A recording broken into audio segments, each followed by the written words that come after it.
It always seemed to me very peculiar and instructive that my parents carried with them a strange sense of pride their whole lives long because they participated in a protest, a street protest, against the war in Vietnam.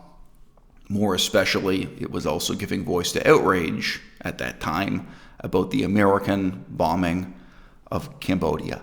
It seems to me strange because I'm in a position to know they were and remained completely, utterly ignorant of the political reality of the Vietnam War, and especially of the American bombing of Cambodia. All their lives long, not just at that time were they ignorant, they stayed ignorant into their old age when they happened to have a son. I wasn't even born at the time of that protest. They had a son who grew up and got a serious research interest in Cambodia and who eventually moved to Cambodia, started living in Cambodia, studying the Cambodian language, doing humanitarian work. So you can imagine not every teenager of my generation might perceive their parents in this way, but I was in this position to question both the way in which their participation in that protest, the way it became for them such an important ego trip, that they felt that they were participating in the great and momentous events of history in their time, but also the way in which it gave them this sense of self-confidence in their own ignorance. It's that dangerous but common combination of self-righteous ignorance. I don't think my father ever read one book about what happened in Cambodia his whole life long. I don't even know in what format he received communist propaganda about what was going on in Vietnam and Cambodia. Probably just word of mouth. He was an extremist talking to other extremists. I don't think they had their own radio stations or anything of the kind. And it never changed. He never took a positive, engaged attitude towards that war as it unfolded, nor any of the other wars that came and went during my short life. I'm now 41 years old, or his long life. He's now deceased. So, I was at home living with my parents when the Americans invaded Yugoslavia, the Kosovo crisis, the breakup of Yugoslavia, those wars, the American involvement in that. They remained just as self-righteous and just as ignorant. And they went out and participated in street protests in their self-righteous ignorance, and they were opposing what the Americans were doing in Yugoslavia and Kosovo, and they didn't even know why.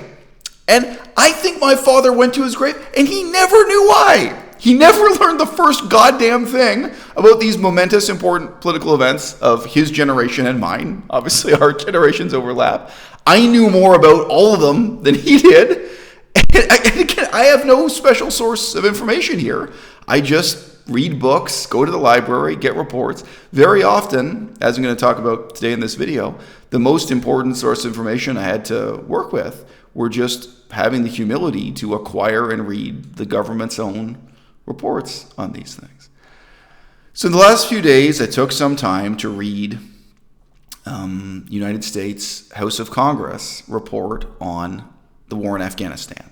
And it's kind of, sort of, the final report. It's the report talking about the end of the war and the signing of various peace treaties, and then the question of what's going to happen next for the people of Afghanistan, for the Taliban, for the U.S. military, so on and so forth. So in its small way, this report from American House of Congress, it marks a really important moment in my life, in your lives, anyone who's been alive for the last 20-some years.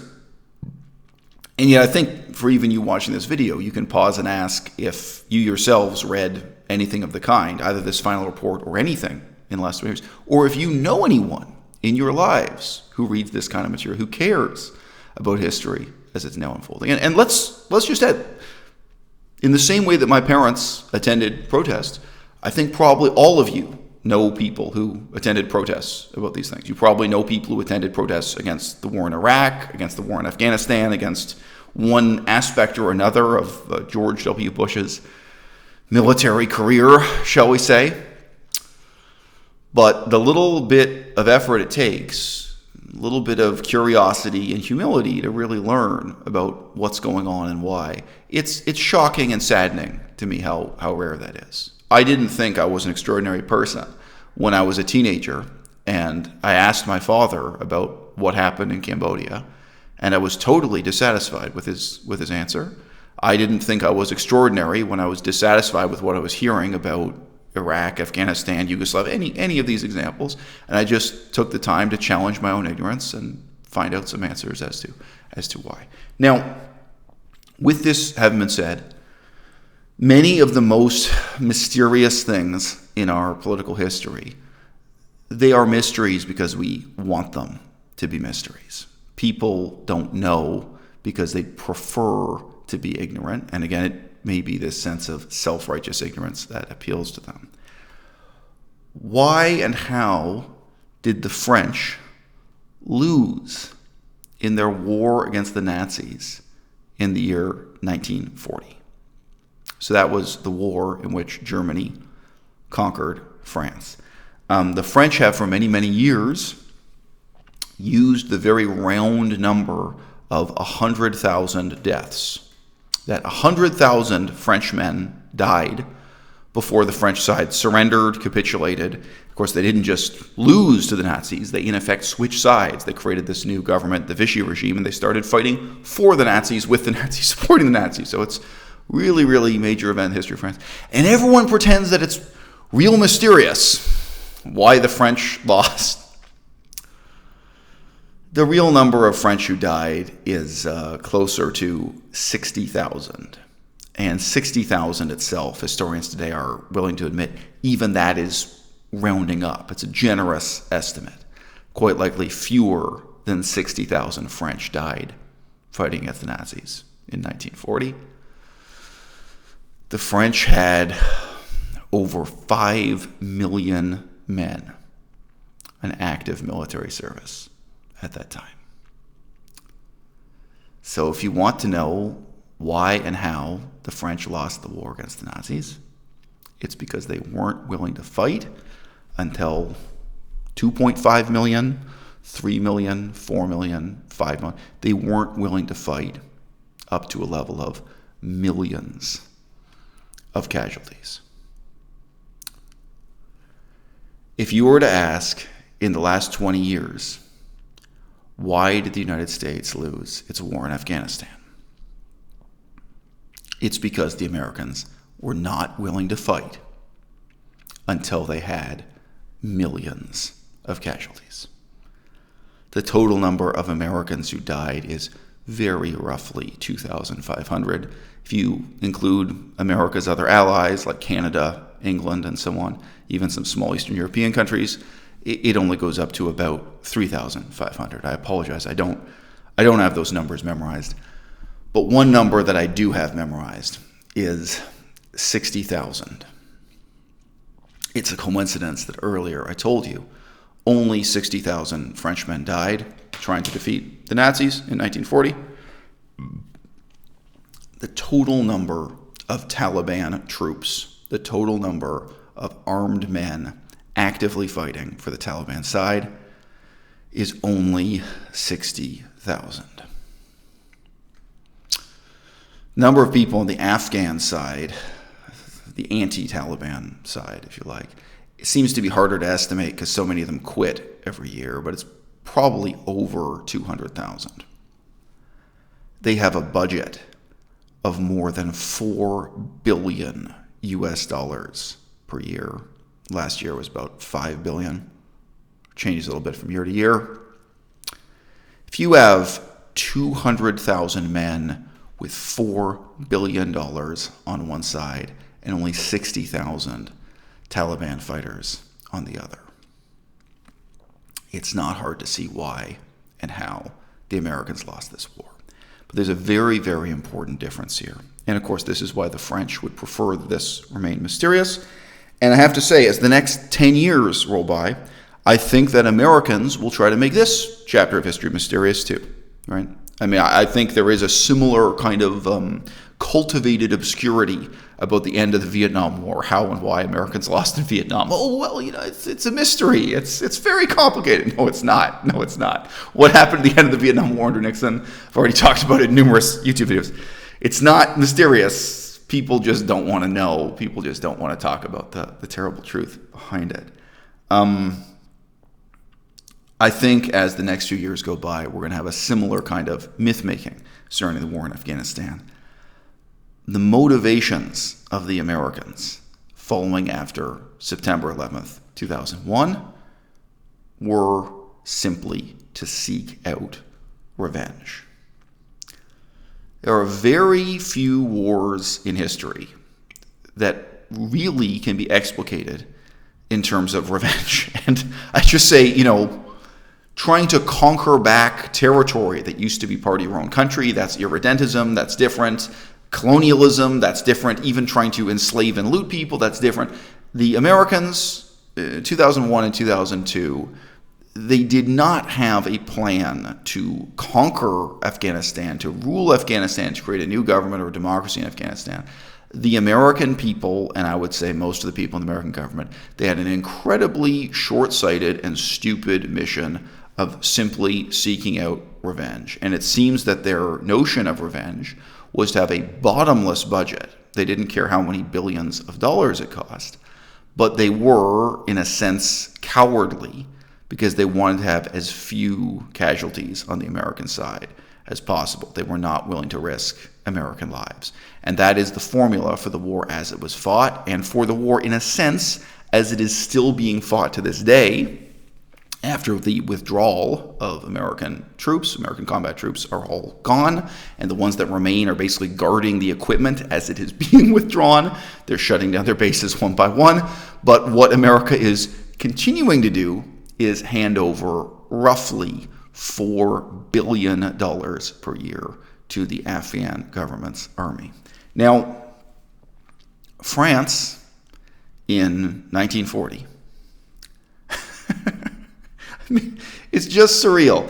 If there ever were an historical circumstance in which you'd have to say, look, guys, it doesn't matter if 1 million people die or 2 million people die or if all 5 million die. And in case you don't know this about war, when you have an army that big, 5 million, you can be recruiting another 1 million man each year. You can have new men being trained and entering the army with each passing year. So even if you have millions of deaths per year, you can also be recouping those losses.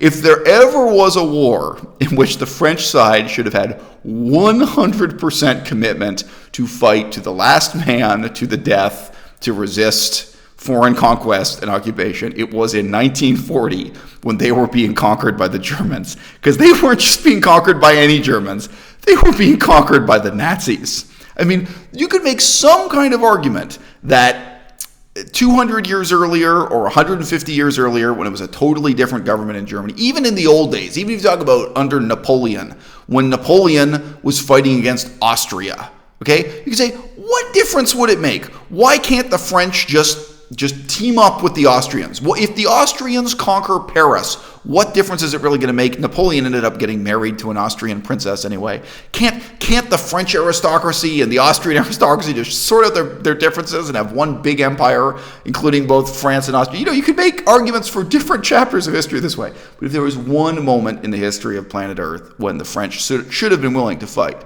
not to 60,000 casualties and then quit, but to millions and millions and millions, it was 1940. So this is about courage, it's about commitment, and it's about having a clear vision of the political outcomes that you're willing to pursue that's going to justify those sacrifices. So the mystery of 1940 is that nobody in France and pretty much nobody in the rest of the world really wants to face up to the shocking cowardice of the French side in 1940.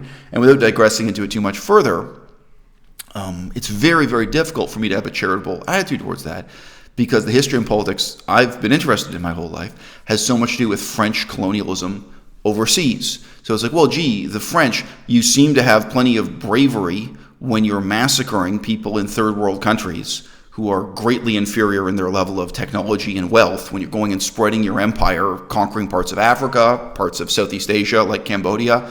even conquering parts of Canada that became Quebec or what have you. Gee, you guys seem real brave when you're fighting this completely asymmetrical and unequal warfare, when you're massacring people who don't stand a chance against you. But when we're literally talking about the Germans conquering Paris, this shocking, appalling, unforgivable cowardice, this shocking, appalling, unforgivable lack of commitment. And again, long story short, the French didn't have any lack of tanks. They didn't have any lack of naval vessels. They had a very impressive navy at that time, airplanes. They didn't have a lack of fighting men in uniform or ammunition or guns. There was no technological difficulty here, right? The problem was, in a sense, political, social, cultural. The problem was, of course, primarily the government, but in large part the people behind the government. And the whole of Western society has tried to give itself amnesia and try to just remember the bravery of the French resistance, the people who in effect became terrorists fighting against the Germans after their own government capitulated and became pro-German. Tried to hypnotize ourselves into a version of history in which the French are heroes rather than villains in World War II.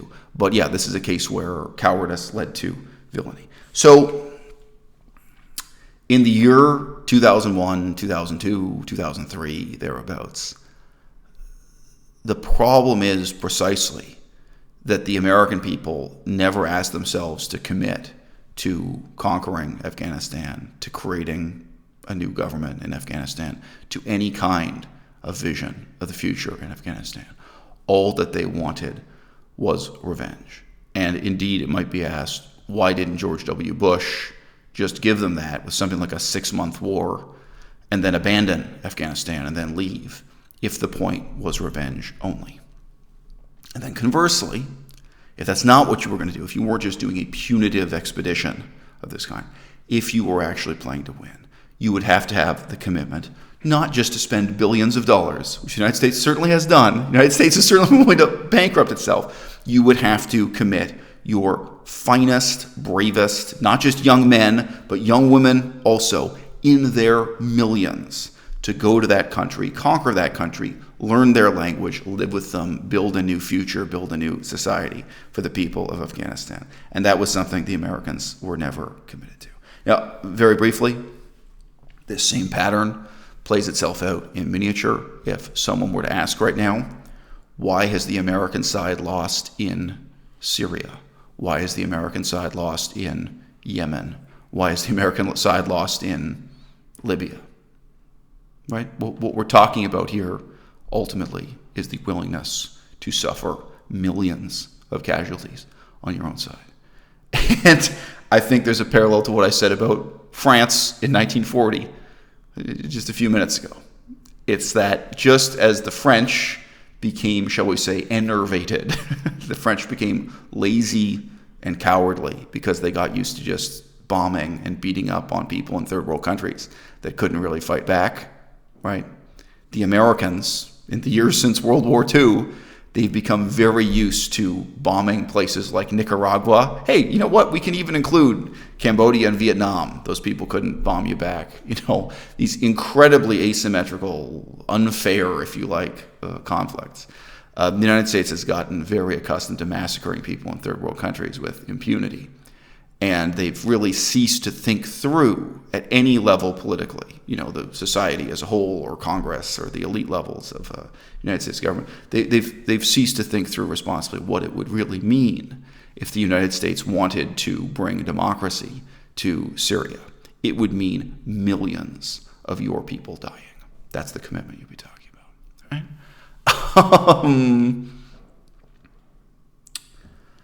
Had a conversation with someone over the internet who was writing in offended by my recent videos about the intellectual legacy of John Norman. John Norman was the author of the Gore series of science fiction fantasy books. And she wrote in repeatedly referring to this author, John Norman, as a great philosopher and a great intellectual. And I said to her, look, I've got to ask you to pause and reconsider here. No, he's not. There are a lot of people I personally despise, like Slavoj Žižek, whom I have to recognize as philosophers and intellectuals. I hate Slavoj Žižek. He's the worst kind of communist, and also I just think his commentary on Batman movies and this kind of thing is of no substance. I neither respect his work on politics, nor philosophy, nor on pop culture, stuff like Batman. I have no respect for anything the guy does. But if you look at the life of Slavoj Žižek, sure, even if he's a bad philosopher, he is a philosopher. I utterly despise Noam Chomsky. I think he's a bad philosopher. I don't actually like his philosophy about linguistics. I don't like his philosophy about politics. I don't like any of it. I don't like him as a person. Noam Chomsky, I don't. But if you ask me, is Noam Chomsky a philosopher? Is he an intellectual? Of course he is. Sure, he just happens to be one whose work I dislike, I don't appreciate, I disagree with, etc. Right? Person writing into me defending the intellectual heritage of John Norman, what I had to say to Challenger was this. This guy, he's now more than 80 years old. Can you remember any political event that's unfolded during his lifetime that he commented? This guy was a white philosophy professor in an American university, and he lived through the transition from these being segregated white-only institutions to integrating with black people, the unfolding of these amazing social changes in the United States of America. And he wasn't a teenager during those years. He was a university professor teaching philosophy during those years. I mean, he lived through the Vietnam War, the war in Cambodia. I mean, every war I've mentioned in this video, this guy was an adult during. I mean, this is someone who's now in his 80s. He lived through all these momentous changes in history. And not only did he never show the slightest interest, research interest, intellectual interest, or compassionate interest, charity interest in anything happening outside of his window, he remained obsessively focused on his own fetishes, shall we say, and all of his fetishes have to do with slavery, and yet he never showed any interest in the real history of slavery, the real consequences of slavery that were in some ways visible right outside his window or right in his own university classroom in the United States of America. The person I was talking to didn't have a whole lot to say in reply. My point is here, I want you in the audience to learn the same lesson I learned just by observing the hypocrisy of my own parents. I want you to learn the same lesson that I'm adumbrating here with the life of John Norman. Okay? Don't let history pass you by. The way to feel meaningfully engaged with history as it unfolds is not standing on the street shouting and holding a placard. It's not burning an American flag in front of an embassy. It's not throwing smoke bombs around. What are these things? Tear gas grenades. What is being glorified and glamorized once again in 2020 as so-called peaceful protest, aka rioting, aka street violence? This is not the way to have a meaningful connection with political history in your time. And like my own parents, you can go to those protests and remain balefully ignorant of what it is you're protesting and why. It's hard. I don't have the time to do much reading in English. I really don't. I woke up this morning at 5 a.m. I studied Chinese, I think from 6:40 a.m. to 8:40 a.m. I probably should get back to studying Chinese now. I have other commitments. I have other worries in my life. We all do. It's hard to take the time to read about, to learn about, to research about, to ask yourself the hard questions, and to not be satisfied with the easy answers, the answers that are made available to you by the mainstream media. If you just do a little bit of research, it's going to enrich your life. And if there's a possibility that you can make a positive difference in that history as it unfolds, wouldn't you want your action, your intervention, your involvement to be on the basis of real understanding, on the basis of the things you learned through that research, rather than being on the basis of self-righteous ignorance?